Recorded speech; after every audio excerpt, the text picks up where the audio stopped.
Hi, and welcome to The View from Sibos, the banker's video series on all things happening at the Swift's user conference here in Geneva. I'm Joy Macknight, transaction banking and technology editor at the banker, and I'm here with Pascal Augé, who's head of global transaction and payment services at Societe Generale. Morning. Yeah, thanks so much for joining us today, Pascal.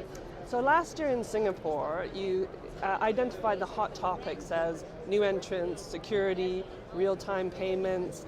Do you think those are the hot topics this time, or do you think there's other hot topics? I do think they're still topical, and the good news is that it has gained momentum in the meantime. And on top of that, I may add, as usual, cybercrime and fraud, but that was already in the background last year anyway. So. But the good news is that on all the topics you have mentioned, especially real-time, here in Europe, we're moving closer to the end date, which should be 2018, so it triggers some additional momentum.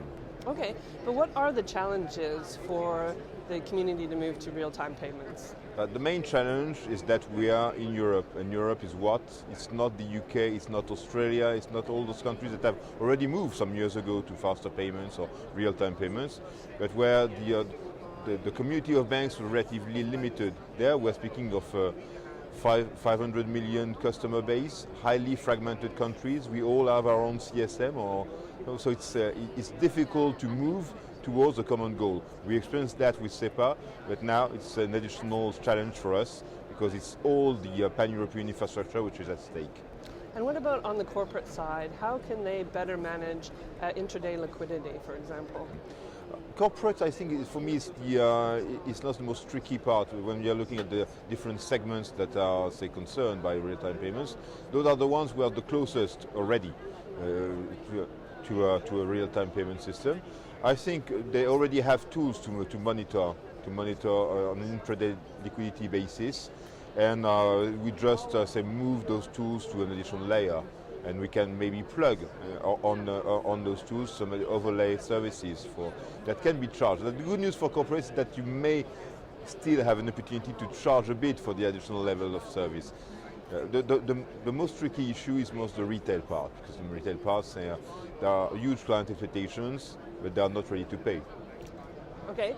And then maybe my last question is really around, you talked about the different countries that have already moved to real-time payments, and I know also not only the EU, but the US and Canada are also thinking about moving.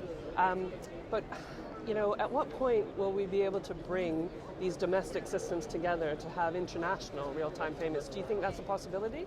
It's $1 million question. I don't have the answer right now. I think we'll have to move to that anyway.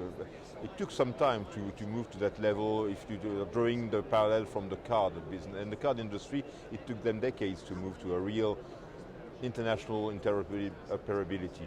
There, we are starting from far away.